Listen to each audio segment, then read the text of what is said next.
So hello guys, good evening. For today's video, where I'm going to show you how Arden's theorem and automata works. By the way, Arden's theorem is a fundamental of a result in automata theory and is primarily used to find regular expressions corresponding to a given finite automata or FA.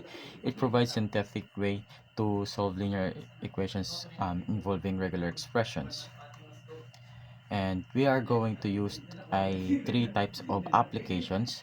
First, we are going to converting a finite automata to regular expression. Finite automata to regular expressions. Second is we're going to simplify these linear equations in automata in formal language problems. Simplify. And third, we're going to provide the equivalence between regular expressions and finite automata. And we're going to provide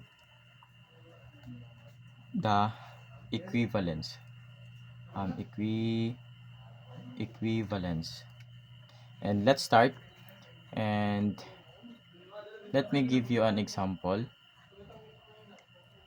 And we have here we're going to convert this finite automata to regular expressions.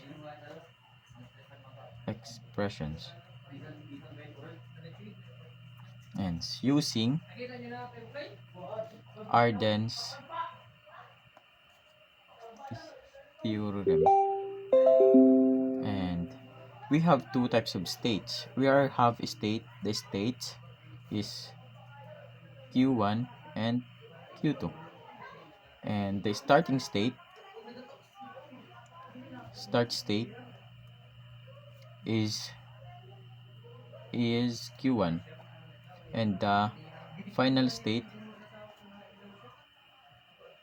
is Q2.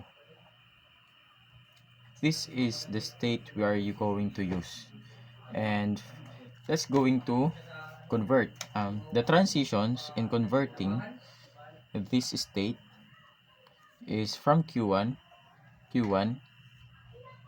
it will be Q1 and Q1 on a loop on Q1. So as you can see, there's in transitions from Q1 it will be having an A and in loop. This is for Arden's theorem, and the Q and another one Q1 to Q2 on B and Q2 to Q2 on A. And step 1 and this step step 1 for Q1 P1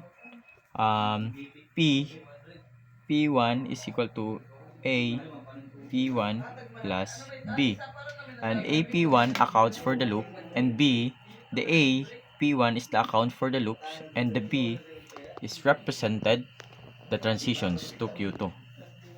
And ito yung nagre-represent sa accounts for the loop, and the B that is the represents the transitions to Q2. For Q2 is P2 is equal to A P2, and AP2 is accounts for the self loop in Q2. So as you can see here, and it doesn't have another loop because it has this itself loop for Q2. It is AP2 is the account for the self loop on Q2. And we're going to go to the step 2. Step 2 is to solve the equations. We're going to solve these equations from the Q1 and the Q1 and the Q2. We're going to solve that equations.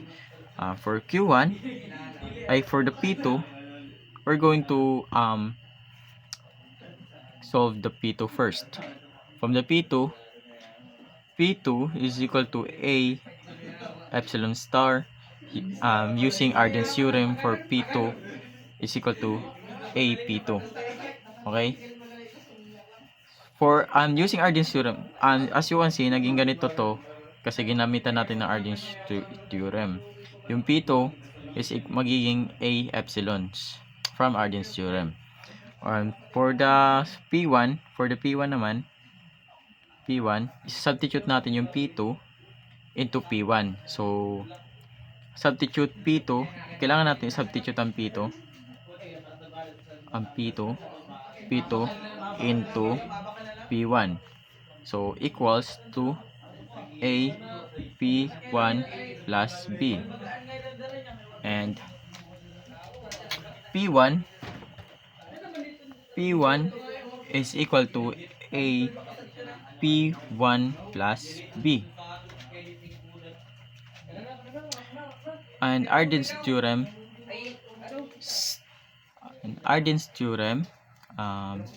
apply, and next is we're going to apply the Arden's theorem. Apply the Arden's theorem. And P1 is equal to A epsilon star B, and A is applied, and P1 is equal to A epsilon B. And the final expressions and the final regular expressions will be the final regular expressions of the language of the finite automata represented by regular expressions.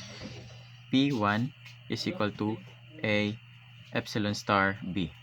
And this is the answer or the final representations of the finite automata using the Arden's theorem. Next, I'm going to summarize this. And first, the three applications we've used in this video is converting FA or the finite automata to regular expressions. Next is to simplify it, and next is to provide equivalence. And the example is convert this FA to regular expressions using Arden's theorem. And we have two types of state, Q1 and Q2. The start state is Q1, the final state is Q2. This is the transition, which is the Q1. We convert the transitions using the Arden's theorem. So Q1 will be Q1 on A, and Q1 also will be Q2 on B, and Q2 will be Q2 on A. And for Q1, P1 is equal to AP1 plus B, and the AP1 is the account of the loop, and B is the representative of the transitions. And the AP2 is the accounts for the self loop in Q2. And we substitute the value. P2 into P1 is equal to AP1 plus B. P1 is equal to AP1 plus B. And we are going to apply the Arden's theorem, and P1 is equal to A epsilon B, and the final regular expressions will be P1 is equal to A plus B.